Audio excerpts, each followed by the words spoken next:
बहुत गहराई से विचार करने की बात है। एक एक बात बड़ी क्लियर हो जाएगी, क्या है क्या उपादेय है। समस्त पर द्रव्यों से भिन्न मैं चैतन्य परमात्मा हूँ। यदि तुझे सिद्ध होना हो, यदि तुझे तेरे स्वभाव की प्राप्ति करना हो, यदि तुझे अनंत सुख प्राप्त करना हो, तो तेरे लिए उपादेय तत्व क्या है? केवल मेरा आत्म तत्व ही उपादेय, क्योंकि आत्म तत्व से ही मोक्ष मार्ग खुलता है। आत्मा में ही अनंत सुख का सागर है और मैं ही सिद्ध स्वभावी हूँ। मुझ में ही सिद्ध बनने की योग्यता है। मैं ही शक्ति अपेक्षा से सिद्ध हूँ। तो सिद्ध बनना है तो कहाँ देखना पड़ेगा? व्रत करने से बनेंगे, प्रक्षाल पूजन करने से, शांति धारा करने से, भक्ति करने से, स्वाध्याय करने से, तत्व विचार करने से? अरे नहीं, ये सब एक तरह से निमित्त नैमित्तिक संबंध से जुड़े हुए हैं, बस और कुछ नहीं।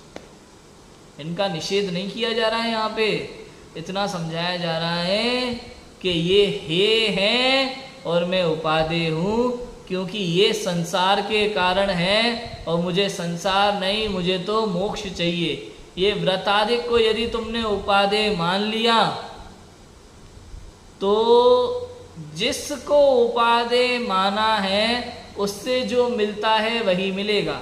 व्रतादिक चूंकि शुभ भाव है, शुभ भाव से पुण्य का बंध होता है और ये संसार मार्ग है। यदि आपने अनादिकाल से व्रतादिक को, पूजा प्रक्षाल को, तत्व विचार को ही उपादेय माना हुआ है तो आपको संसार ही मिलेगा, मोक्ष मिलेगा नहीं।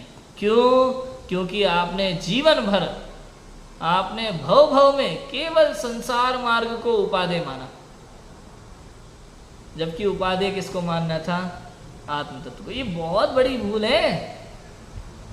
जिसको उपादेय जाना था उसको तो जाना ही नहीं, और जो हे था, त्यागने योग्य था, संसार का कारण था, उसे मोक्ष का कारण मान करके, उपादेय तत्व मान करके बैठा हुआ है और मोक्ष का कारण मान के कर रहा है। अब मान के तो मोक्ष का कारण कर रहा था और मिल रहा था स्वर्ग, संसार। क्यों क्यों क्यों? क्योंकि वो वास्तव में संसार का कारण है। उससे स्वर्ग ही मिल सकता है, मोक्ष मिल सकता नहीं। मोक्ष तो आत्मा में, आत्मा से ही प्राप्त होता है, व्रत आदि से प्राप्त होता।